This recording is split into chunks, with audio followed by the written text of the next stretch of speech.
Metropolitan Education DME is an A-grade premier educational institute affiliated to Guru Gobind Singh Indraprasth University, New Delhi, and approved by the Bar Council of India. The institute offers BBA, BLLB, and BBLLB, and BAJMC programs. DME believes in imparting world-class education to its students while training them to develop and enhance their skills. This education and training enables them in taking up challenges of the industry and creating a space for themselves with their competence and vigor. DME Media School is one of the most promising media institutes in the country.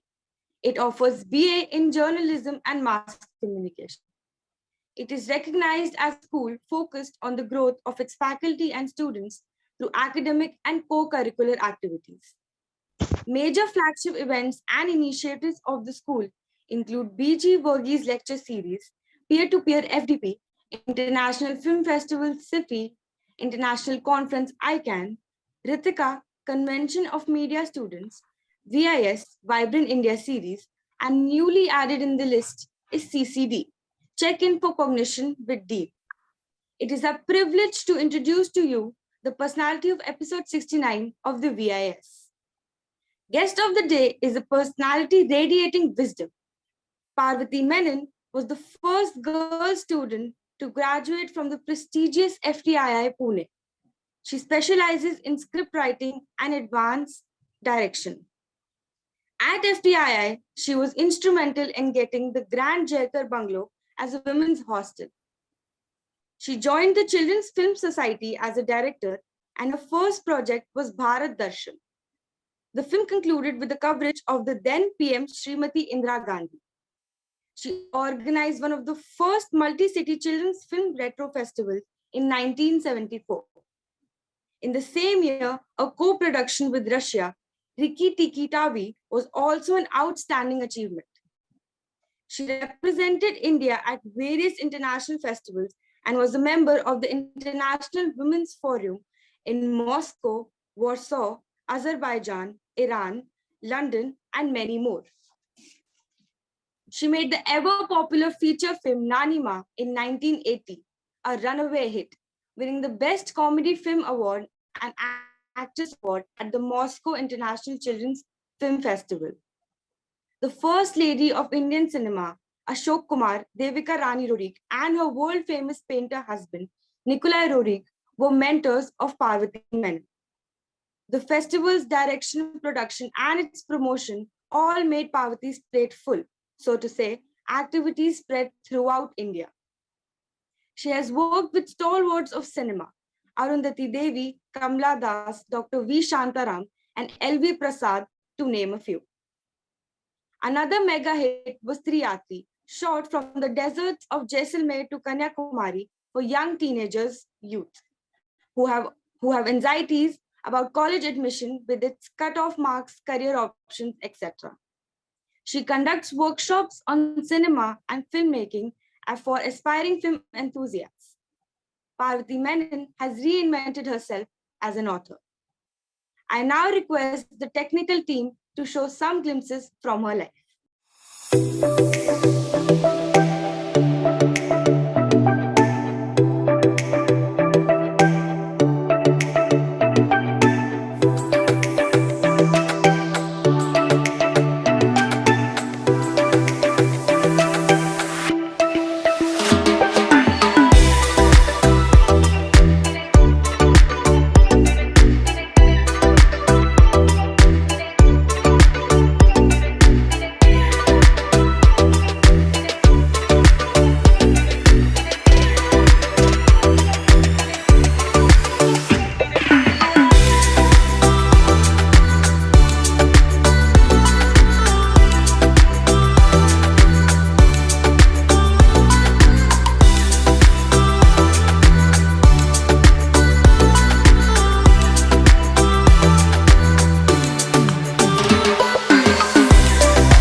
For joining us today. It is indeed an honor to host you. I now request Dr. Susmita Bala, Head DME Media School, to welcome the guest. Over to you, ma'am. Thank you, Prakriti. Welcome everybody to episode 69 Vibrant India series.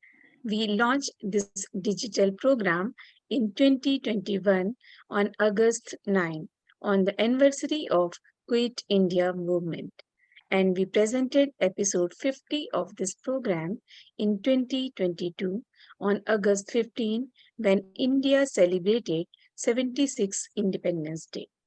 Vibrant India series is an initiative of DMA Media School, Delhi Metropolitan Education. It is an online series to get inspiration from distinguished personalities. This program has been conceptualized and created by Professor Ambrish Saxena. Vibrant India series is a tribute to all those people who have made supreme sacrifices for the independence of our motherland. This program is a part of Azadi Ka Amrit Mahotsav, a celebration on India completing 75 years of independence. Let us have a look at the eminent personalities who have graced the VIS during the last more than a year. Eight personalities from the Defense Forces have participated in VIS till date. These personalities belong to the Indian Army, Air Force, and BSF. These include Lieutenant General Sanjay Kulkarni, Lieutenant General Vinod Bhatia, Dr. P.K. Saxena, Professor R.K. Dargan, Captain Dharmveer Singh, Group Captain Ashok Kechordia, and Mr. Virendra Kumar Gaur. Nine personalities from the education sector, comprising education planning, teaching, and research, have participated in VIS. Eight personalities from the journalism, broadcasting, and entertainment sectors have joined the VIS. Two senior journalists, Mr. Rajesh Badal, Mr. Shambhuna Shukla, Mr. Sanjay Banerjee, Dr. Ashish Kulkarni, Mr. Suni Tandon, Rajesh Bhatt, Ms. Sujata Madhuk participated in VIS. From the social sector, nine personalities, including eight women, have participated in VIS. These include Dr. Monisha Behel, Dr. Midula Tandon, Dr. Midula Seth, Ms. Tripti S. Singhal, Ms. Vibha Lakhera, Ms. Bhavrin Kandhari, Dr. Meenu Walia, Ms. Meenakshi Gupta, and Padam Shri Jiten Singh Shanti, as a founder of Bhagat Singh Seva Dal, participated in BIS. Seven personalities belong to art, theatre, and literature participated in VIS. Two personalities from the field of law and human rights have graced the VIS sessions. Four police officers have also participated in VIS. Five IAS officers have also graced the VIS. 23 women have participated in 68 episodes of VIS. I have already mentioned about 8 women working in health, social sector, one in Air Force, one in human rights, theater, education, journalism, and diplomacy, and one in police.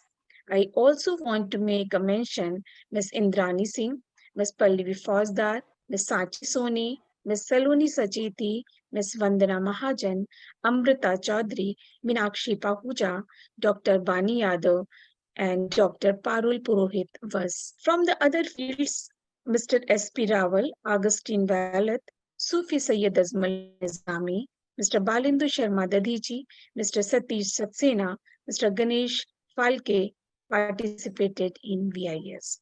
Today, in episode 69, we have with us an inspiring personality, Ms. Parvati Menon, who is an author and who has contributed immensely as a filmmaker and film trainer.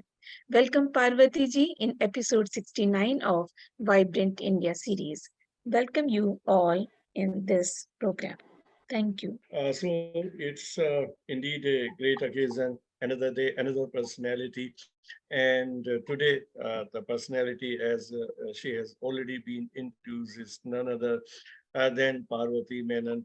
Parvati ji is a name which is quite known in the field of creative arts, and particularly so many distinctions she has to her credit, and she has been constantly working towards the betterment of films, arts, and to the benefit of the younger generations and to the society as such. So, Parvati ji, you are welcome in this program, Vibrant India series. And as it has already been spelled out as to what this whole program is about, this program has been conceptualized to bring inspirations to the younger generations. And since we are a journalism and mass communication institute, so as part of training, we feel that it is our responsibility to get students exposed to all such people who have made remark in some or the other area, and who have something to be taken from. So that is how this kind of program is there, and slowly we have reached up to this 69th episode. We conceptualize that this should be done as part of India gaining independence and having completing 75 years of independence. So we will conclude it in August 2023 after 2 years. So now further telling you about the program, this whole format is such wherein after this introductory session, we will request you to tell us about your life journey, the work that you have done, and with all such anecdotes, all such experience, which you feel will be interesting to know for the younger generations, and wherein there is something or rather some motivational thing is carried. And thereafter, I will be putting up certain questions in the next segment, but that will be like whatever you would have told us. I will request you to make the elaborations of certain things. And in the last segment, the floor will be open to all the students and teachers who are there in this session, and they might be asking you certain things, so which I will request you to please respond. So to proceed, I will request you, Parvati ji, to take it forward from here and tell us your life journey. And I will request you to take about 15-20 minutes time to sum up this whole thing so that the next segment can be taken further. Thank you. Parvati ji. Thank you so much. It's my privilege to be here again and exchange a few thoughts with such an esteemed person like you and your organization, the DME. You are doing excellent work, and in inspiring the youth to take up new challenges, I think you're contributing to the national development in a very large way, in a very subtle way, because it is very important for us to have an informed public. Since we are a nation developing at a very fast pace, it is so important that we have people who are knowledgeable and who can contribute not only intellectually, but also in different forms of their profession and so on. Well, you wanted me to say a few words about me. I think everybody knows about it, but just for the sake of this particular program, I will very briefly recount how did I come to be one of the first or the first lady filmmaker to have qualified from the very prestigious Film and Television Institute of India. Just to recap once again, which I'm maybe repeating or finding very repetitive. Well, I'm from Bangalore. I stayed in Bangalore, and fortunately or unfortunately, I was one of the very rare ones who cycled all my way. So I knew the ins and outs of Bangalore pretty well. You know, I used to stay in the cantonment area, and most of the colleges were a little further up. And the funny thing is, all the colleges were on one side and all the theaters were on the other side. The close proximity itself was a great invitation. And very often we used to cut classes, which is very natural for youngsters, like young college students. And we used to go and see the movies, which was the only thing that was available. We didn't have any other recreations or diversions like we have today. For me, it was cycling or sports or maybe reading good books or movies when you have to cut a class, especially when there were long gaps in between the lectures. So it's not only us to be blamed. So the invitations were open to go and just crash into any movie. And we, a little group of us, we would go and see just about any movie that was available for a ticket for the pocket money that we had. And most of those films were made, I mean, it was irrespective of any language or region. We would just get in, and it was for the sheer fun of cutting class and seeing a movie. Then I started reacting and seeing exactly what it is all about. And many of the films I found were made more for the pleasure of showing something on a larger than life screen. They were rather made with a time pass attitude. There was not a great professional polish about it compared to what we were seeing in some of the earlier movies. Like even if you see the beautiful Hollywood movies like Stagecoach or Gone with the Wind, which was made way back in 1939, you found that there was a finish. And I started wondering, what is it that makes us so apart? Our films were mostly on star systems, and there was those kind of formula stories, the formula situations, the formula characterization of the hero and the heroine and the villains. And there were set patterns. They were not digressing too much. And mostly in those times, technically it was required that they were shot in theaters, in studios, in sound studios, with a lot of heavy makeup. And, the evolution of cinema has improved over the years, but at that stage, those kind of movies made me sometimes smile. And then I started writing articles or reviewing them in a lighter vein, because I would look for the fun points of all these movies that I was seeing, whichever language it was. And I started writing about it. And as a college student, when you write and when it gets published, it's a great high. It's a great incentive to cut more classes, I would say, but that is not what I did, because when my first few articles were published and it came in the Sunday magazine section, I remember my father read it and he said, "Oh, I know somebody by this name." And then he said, "Continue writing, but not cutting classes." So that's how I gradually developed my interest into knowing the cinema, its medium, its magic, so to say. And to get a greater knowledge about it, I was very keen, but I'm not at all sure how it could be done, because, I used to say a plethora of very fine films in the Max Muller Institute or in the British Council or in the USIS and so on and so forth. So it just so happened that when I was in Pune with my eldest brother, I just happened to see an advertisement that day on the Film and Television Institute. Believe me, till then, I never knew that film as a medium, as a profession could be learned. I thought it was something that just people from the same family grew into. So when I saw it, my brother gave me one of his staff to accompany me from Dehu. I came to this film institute in Pune. I saw it and I was flabbergasted, because it was the old Prabhat studios of V. Shantaram. So the first person I ran into when I entered in, we didn't have great securities and all of that. I mean, it was a fascinating big place, with trees-laden avenue entering it. So the first person I ran into at that point of time was Mr. Jagat Murari, who was the then principal. So he came in and seeing one little woman, looking, just going around, looking rather lost in this huge film institute. He asked me, "Yes, what can I do for you?" And I told him I was a student from Pune, from Bangalore, and I saw the ad and I was wondering what it's all about. And straight away he said, "Why don't you join?" I said, "What? Can I join? And what is it all about?" Because believe me, till then, I never knew there were so many departments that is involved into going that final product which we see in the theater, that there were so many stages. I was quite dumb, I will say. So he said, "Okay, come on, join." And since we got into a personal introductory little chat, and he was very nice to send one of his junior staff to show me a little bit of the layout and what were the departments.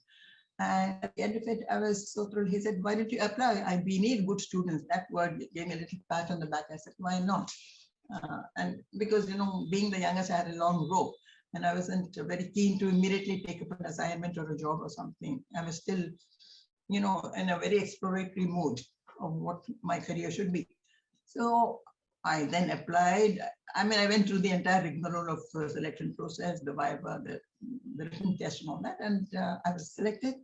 And there I was as the student, and I realized I was the first one to be selected as a lady student, and I was going to be in the scriptwriting advanced direction direct course because I was a graduate by then. And I wasn't very keen on going into the other faculties of editing or cinematography or sound recording, because my flair was for writing, for thinking, for exploring, for, it makes a difference. So I joined as first lady student. That is how I got into Film Institute. Yeah, would you like to? Yeah, thank you, Parvati ji, for narrating your beginning in the world of films and how did you enter FTI. But we would like to know more as to after you passed out from FTI, what all you did and how did you decide as to what is to follow and what kind of films to be done and what capacity the films needed to be taken up. So we would like to know more about that. In our institute, there was a huge tree known as it is still there, called the wisdom tree. All of it was sit underneath and keep on discussing, especially when you approach the second and the third year, then you say, Abhi kya karna hai? What is your future? Well, many of them were aiming only for the commercial film industry. Somehow or other, my mindset was not cut for that, because writing against those lighter articles about those is what had really enthused me to know more about cinema per se and what all contributed to a serious filmmaking, or I would say a purposeful filmmaking. You know, we had our companies in the film industry, so they were mostly star-oriented with a lot of songs, a lot of make-believe dramatic situations, very synthetically created scenes, which was only meant for the stars, where you have one hero sort of knocking around 50 thieves and things like that. They were very standardized themes. So, and I was not really sure what to do. I had got a number of offers, let me tell you, when I was in the institute, to join the film industry, whether it was in the South, because though I'm from Bangalore and Malayali, but I know most of the languages, and I was pretty comfortable with my Hindi too. So I did get a number of offers, but some of the other, it didn't. As a youngster, you need a sense of enthusiasm and attraction to be accepting that offer. And I was not very sure that's where I wanted to be, because it's not my, I was not cut out to make the kind of commercial cinema I thought, where you had the romantic scenes and going around. And some of the other, I was feeling a little different whether I should get into the industry at all. I know the loopholes there. I know the hardships, the potholes, the sharks, everything that goes in that time. And especially being a young woman, I was a little bit more aware and cautious. And instead of really shifting into saying, because shifting it to Pune itself, as I told you, straight from Bangalore, it just by luck, it so happened that I discovered in the Jaikar bungalow and had it open for a girls' hostel, which I mentioned. Because the earlier hostels were very, very difficult for me to keep up my timing and catch up on all the screenings that was being shown in the Film Institute, because the National Archives had started. And Mr. Nair had given me an open thing to attend all the screenings, which were from morning 7:30 to 9 o'clock in the morning. The office session starts with the class sessions. And then again from 6:30 to about 9:30, 10, we would see movies. So I had a lot of them, and I knew that I would explore the possibilities. And of course, at the first moment, what we all do is when we go back home is luckily to get a lot of documentary films or corporate films. And I must say, I was fortunate that I had a very good mentor at the beginning, and he gave me an introduction. I started making films for the state governments, a couple of them, a couple of state governments that I mean. And one of my first films was for the Karnataka government also, which I shot the whole of Canada, the whole of Karnataka, starting from South Canada onwards. What all they had achieved. That was a huge experience, because they gave me a free hand, and I had a great mentor, the famous documentary filmmaker called M.V. Krishnaswamy of Kittu. And after that, because my hard work was noticed, I managed to get some more state government projects, not only here, but in a couple of other states also. And at that point of time, there was no facility whatsoever in Bangalore, which was my hometown. So every time I had to travel all the way to Madras. Now Madras was the film city of the South. So this constant traveling had given me that sense of boldness and confidence that I can, as a young woman, do everything that any young man can do. I mean, nobody was going to act smart with me, and I would know how to handle those type of little accidents that happens. So when once the director of technical education saw me there, and he offered me to take classes in the Menon Institute also. So it was great for me. I would see the films, I would make the films, I would come, you know, I'm inside, I started feeling pretty involved into the profession that I'd started. And then it started that I just got a call from the Children's Film Society, and because the then INB minister was Nandini Satpathy, and earlier Mrs. Indira Gandhi, both of them had met me. And any which way, without going into the details, I joined the Children's Film Society, first as the director, and then I gradually rose up to be the chief producer and the executive director and so on and so forth. And I must say that this was the thing that I think I was cut out for, because I could make a difference. I think I have sort of narrated once earlier that when I was a student in the Film Institute, Swami Chinmayananda had come there, and he, seeing me the only girl student, had told me, do something by which you entertain and enlighten the young students and the young audience, because cinema is such a powerful, potentially powerful medium for the development of the human mind, which is a real fact. Because this is one media which has captive audiences, and it can make a huge impact. And I soon enough realized that, you see, this is a thriving movement. London had one of the finest children's film movement, and they had, and I was lucky enough to meet quite a few of them in the various festivals and other areas of my participation. So somehow that I developed in this. Earlier, the Children's Film Society used to make only short films or featurettes, which is about 35, 40, 50 minutes. Those were finding it difficult for a theatre release. Theatre has its own regimen. I mean, there you require, even if it is a morning show or a matinee show, you require a long show. So I was lucky enough to realize that a longer film could potentially have a family audience, because a child is never left by, one of the parents will definitely, So if you make it for a healthy, wholesome feature film with a lot of fun, adventure, and a very good story content adventure, I think it was sure. And so I got into this thing, and luckily for me, my then chairman was Dr. V. Shantana, and he gave me all the backing, and I made the first film, which was known as Nanima, Grandmother, and it was such a runaway hit because it had all the elements that a commercial cinema could have, but you see, portion out or really catering to a younger audience. And this to me a great experience, because I found the entire grandparent,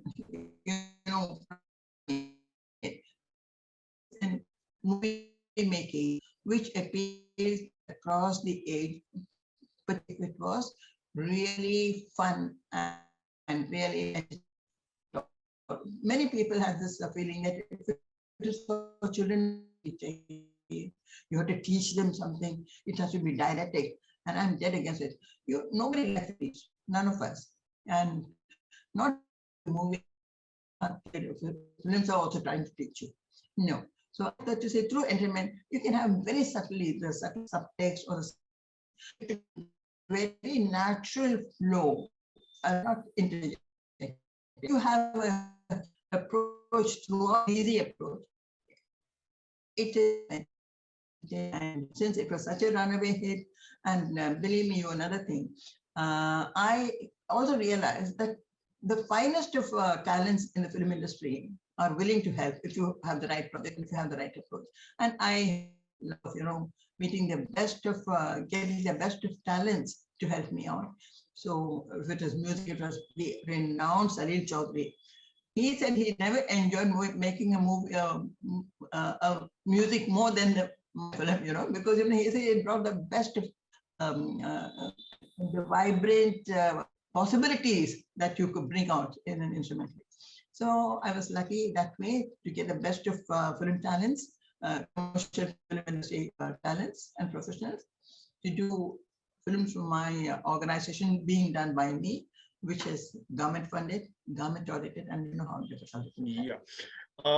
One thing I wanted to ask, since you work for Children Film Society, which has eventually, I will not say the SCAT, but then this some merger and all has taken place. So the entity is not there as such the way it used to be of Children Film Society. So I would like to know as to how did you approach to children films while you were there?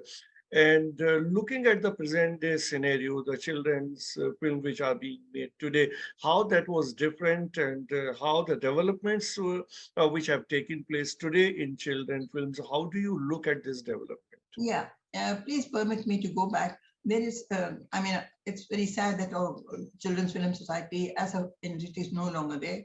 There has been a lot of changes and many of the organizations under the ILB ministry have been merged. I think everything is now merged with the film, the NFDC, that is the Films Division, the Film Institute of India, the Children's Film Society, and so many things have been merged.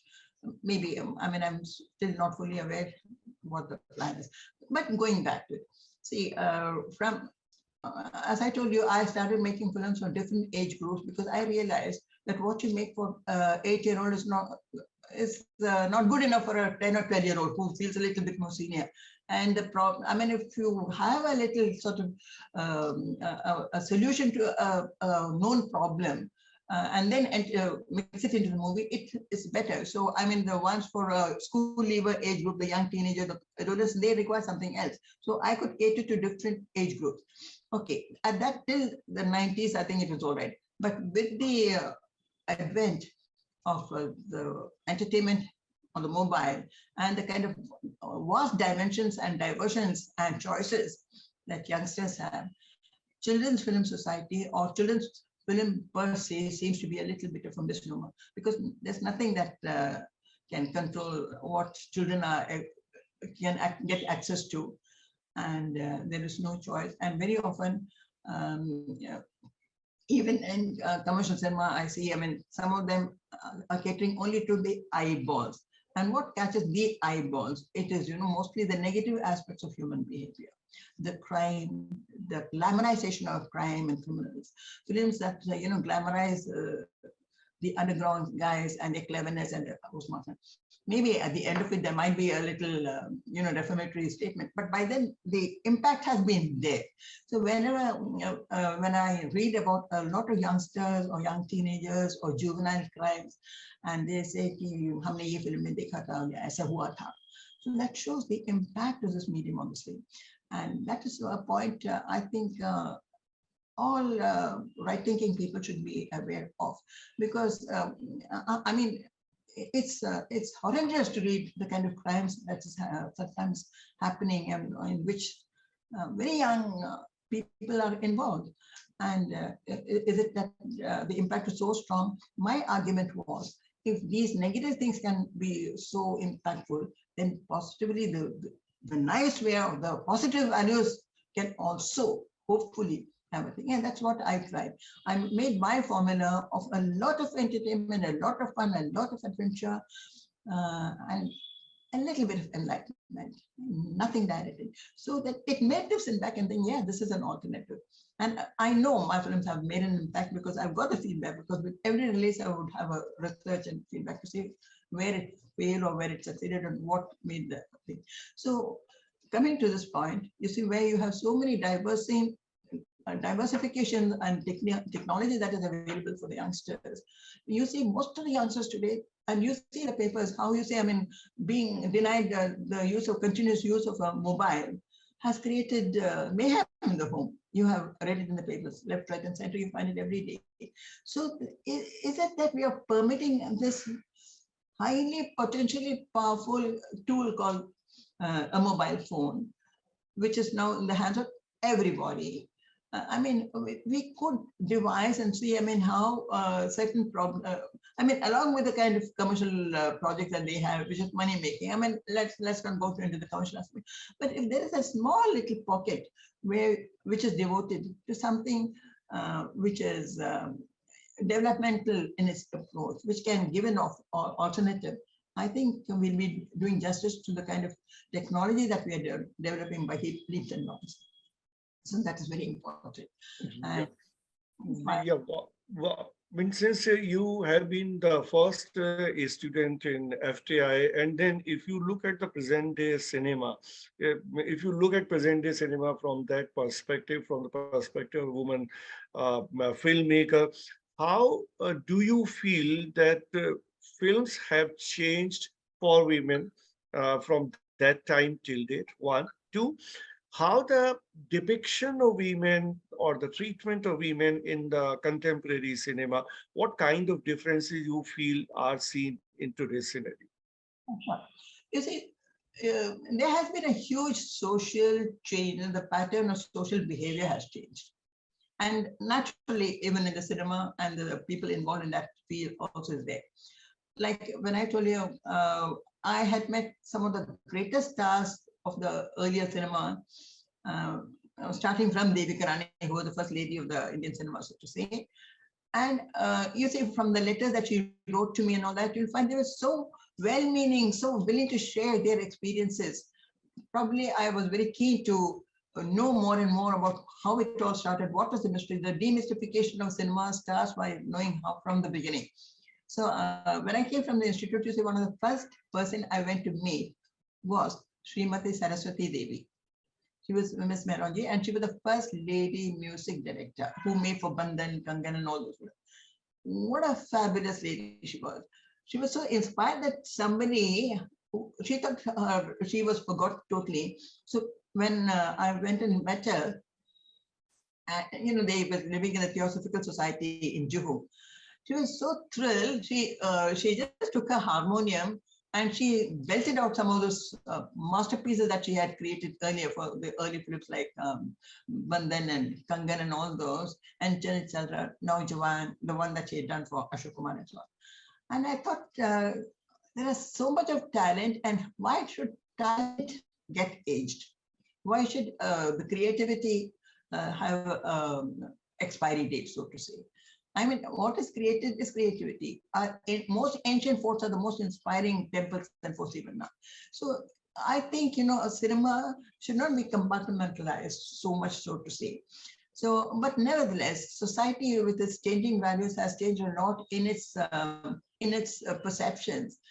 Earlier, I mean, any of these stars, they would just walk into my studio, into my studio office room, and we would have a chat over a cup of coffee. And that was my education, really speaking. Let me tell you, I've met a whole lot of them. And they were so nice. They were so humble. They were so ordinary.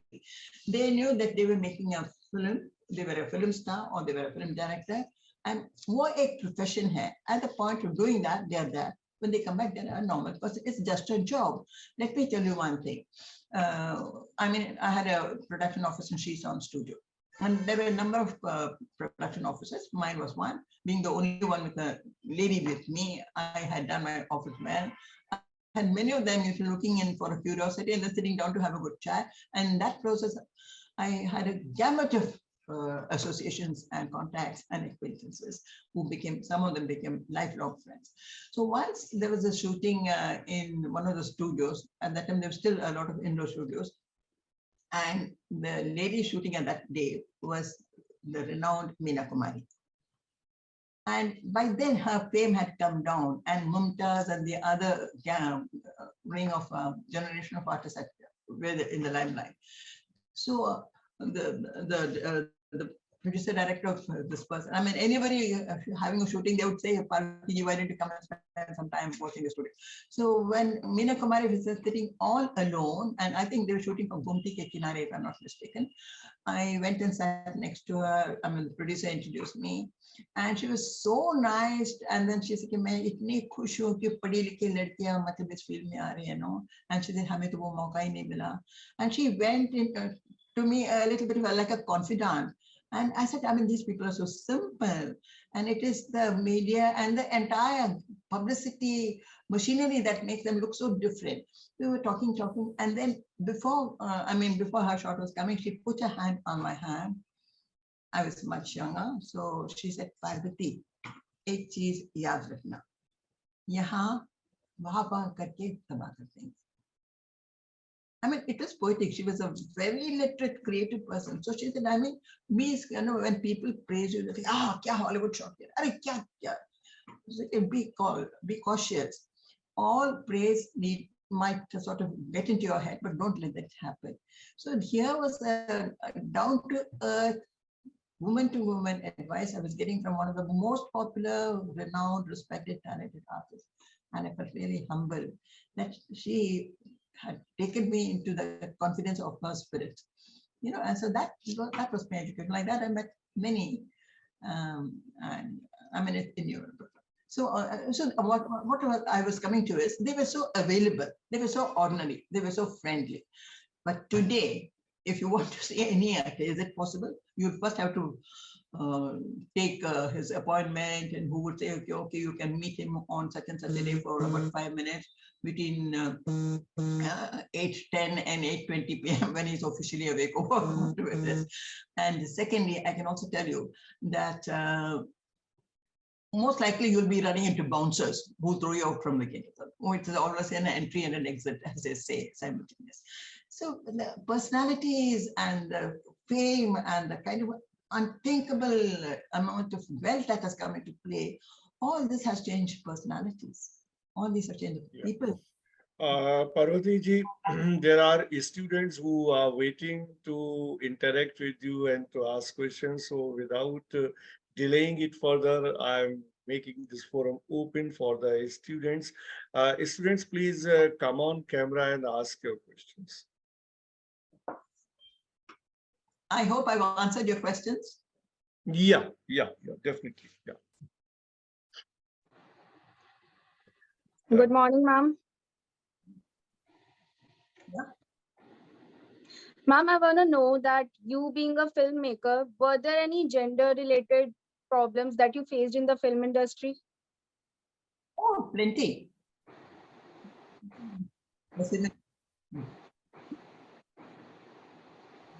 Ma'am, you're not audible. Can you hear me now? Yes. Yes. Okay, there would be. I mean,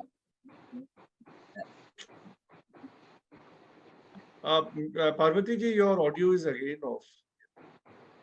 no? Yeah, now it's fine, but in between it goes. Yeah. Now. Yeah. Please continue. It's fine. I mean, this gender differences and awareness is always there in anything, and especially when you're in a minority in the sense of number, numerical. So I being the one and only, there were.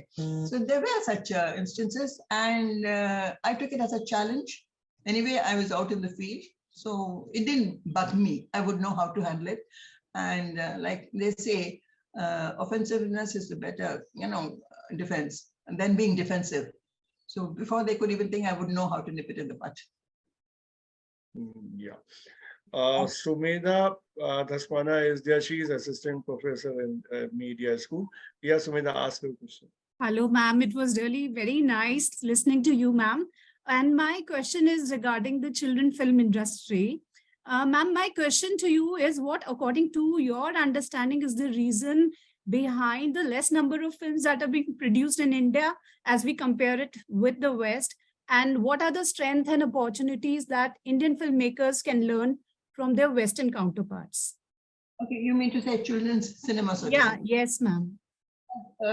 Today, unfortunately, there isn't a separate genre called children's film. It's gone. You see, now because every film is so technologically advanced, all the films, are, you see, good enough for children, and they have that clientele. And in Western countries, like if you take the entire series of that is happening, whether it is Superman or Harry Potter, whatever it is, there is so much of technology involved in it that technological attraction itself makes it a kind of a total family. So there is no separate entity other than the kind of, what shall I say, animation films that comes. If you really see it, you see, I mean, as I told you, I mean, a good film has to be a family entertainer. It starts with Walt Disney. Each and every film of his is so wonderful. And at each level, it appeals to, it's multi-tired, so to say. To a child, it has something. To a grandparent, it has something. So that is the success of a foreign grandeur. Yeah, because if we see in India, we see. Can you mention any one movie which is for the entire family, including Ma'am, grandpa? Tare Zameen Par, I remember. Yeah, that was specific to children. If you remember children films, specifically, you will have only a few count which are made in India, like Tare Zameen Par or Bheem series or Krishna movies. Ma'am, your voice is breaking in between.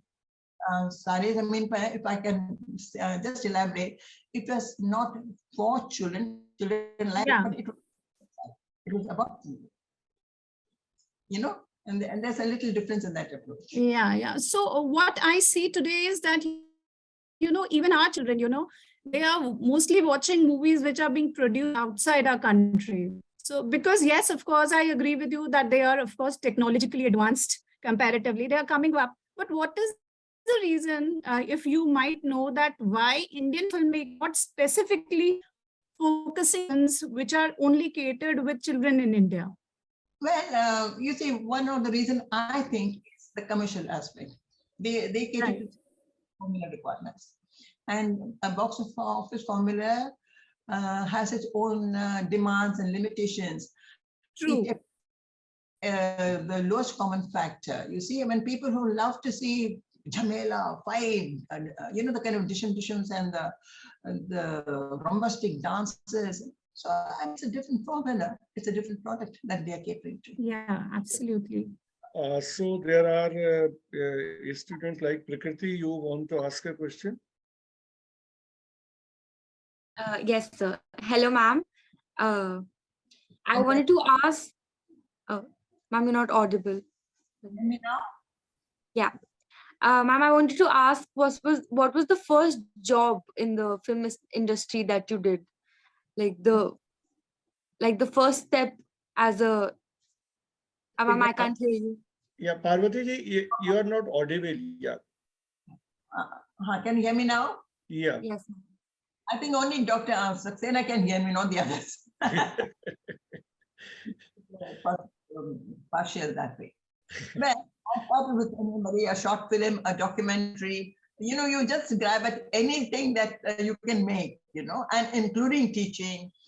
And there have been so many choices, and I could have easily got into any of the commercial film industry, starting as a assistant director, then a director.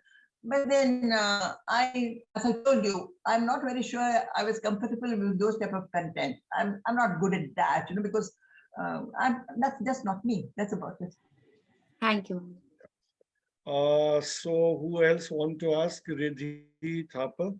One thing, as I told you, the first film that I made was you see, shot right from Kashmir, from Srinagar up to Kanyakumari, that was Bharat Darshan. And the day we shot with the then Prime Minister Srimati Indira Gandhi was on 17th December 1971. The day, I mean, India had been declared victorious in the war. And you should have seen what a fascinating shoot that was. Now, I'm coming to a little point here. See, the entire Prime Minister's house, the compound was filled with all types of people celebrating it, wanting to sort of congratulate the victory of India. They were senior army officers. So, and I was wondering whether she will have time for this entire group of children that we had taken. There were about 35, 40 children, 2 from each state after a competitive exam, essay contest. And she said, no, her secretary was Mr. Sheshan, who came to say, Madam's program stands in spite of that busyness. She came and spent that 10 minutes shooting with all the kids and all that. Even in that, she was telling children how to behave. She said, cinema and leisure is a legitimate requirement of children's development. It is not a luxury. because there is no tomorrow, waiting for tomorrow for the kid. And I thought that was so brilliant of her as a person to talk. And in that discussion, I remember one kid, he had taken a little toffee and he'd thrown the paper down, toffee paper. She came and she said, there's the difference. So, that general awareness, the general inspiration is so important at every level, particularly when children are concerned. Right. Parvati ji, before concluding the session, I would also like to talk about another aspect of your personality, because people know you either as a filmmaker or as a film trainer. As we all know that you go in many workshops as a resource person, and recently this workshop, FTI workshop, which was happening in Delhi, you were there training the participants of that workshop. But there's another aspect of your personality, that is that you have developed yourself as a writer, and very recently one of your books have been published. Can you tell us something more about that aspect of writing books and publishing? Yeah, I have reinvented myself as a writer too, because I'm Bombay based, because that's where everything happens. You have the facilities for it. But I have made a number of other as a freelancer, and I continue to make a number of documentaries for various aspects, which sort of appeals to my taste and where I am interested in the subject. And of course, I hold a number of workshops, and I was happy to do one for the Film Institute just a couple of days back. The thing is, so when we shifted to Gurgaon in the past few days, because my daughter is based in Delhi, and so she said, Mama, she imported us here. She's, and then I stay in Gurgaon at the moment. She's fixed up a beautiful pad for us. Unfortunately, my husband's health, there were some health problems. And he's always seen me as a very busy person, a kind of a gypsy in me. So when he saw me a little homebound, because he thought it must be because he wasn't keeping, so he said, why don't you sit down and write something? I said, done, sir. So I started hammering on, and I said, which is the best period that we can, which is also relevant now. And I thought it was my childhood experiences. I mean, it was called in Devlani, which is an army camp station, and our early memories of shifting to Bangalore and all the wonders of growing up in exposure, and all that memory was so cinematic and so rife and so dramatic, and even so relevant in terms of human situations. I said, why not I do that? And normally I write in a lighter flair, so I started hammering out. So this Devlani Days became my first book, which was very well received, and I have got excellent comments even from people whom I do not know. I mean, normally otherwise who a mutual backstab. It's not like that. So they have liked it so much that it enthused me. And then immediately I thought of doing a second one. And this being Amrit Mahotsav, your program is also time for that. Yeah. Which is a narrative and of my grandfather, who was a good writer himself, and in their own way during colonial times, they have set patterns of social responsible behavior and commitment, which I thought is very inspiring. So I'm his elder brother. So, and the whole thing is narrated from my father's viewpoint, who was his eldest son, right from his childhood, from boyhood days. So that conversations between them gave me a chance to speak a lot about India's history, particularly with the Kerala component pretty strong in it, and I think it has also been liked. Yeah, thank you to tell us about your writing skills. So again, before concluding, I believe there is some student who want to ask questions. So Riddhi or anybody else who is there, yeah, Riddhi, ask your question fast. Hello, ma'am. Ma'am, I want to ask which type of films we should watch according to you. Whatever you find, and what do you look for, sir, in cinema? Can you hear me? Riddhi? Can you hear me? Yes, ma'am. Yes, ma'am. Ma'am, like I love to watch mythological and the films like Kerala Story, Kashmir Files. But according to which type of films we should watch as a student? I mean, it would be beyond me to say which type you should see. As a filmmaker, I would say you must see all types, because you come to learn something and you come to sort of evolve your relevance to the profession that you're going to take? I mean, what would you like to do, given a chance to direct a film? Okay. Yes, ma'am. So now it's the time to sum up and to conclude the program. It was really nice, Parvati ji, to be with us, and you very patiently took up the questions also of the student and narrated your life journey, all those points wherein we all can get inspiration from you. And since these students are journalism and mass communication and cinema, as such is not the subject the way it's taught in FTI, but then this filmmaking related papers, they definitely take up all production related things. They learn right from camera, editing, scripting and all. And many of them opt to take up further studies at the master's level or the PG level to study cinema. And many of them go to the film industry to make their career. So obviously for all of them, whatever you told, that would be of great significance, and that will help them to understand the industry in a better way and to understand as to what kind of role they are supposed to play in the film industry once they join. So thank you so much, Parvati, that you spared so much time and interacted with the students and gave all this enriching information and thought. Thank you. Cinema, it's impactful and the magic will never die. Thanks so much. Thank you. Thank you.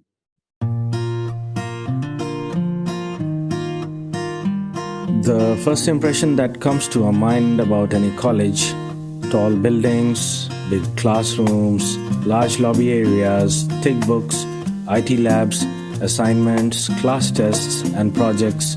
Nothing besides that.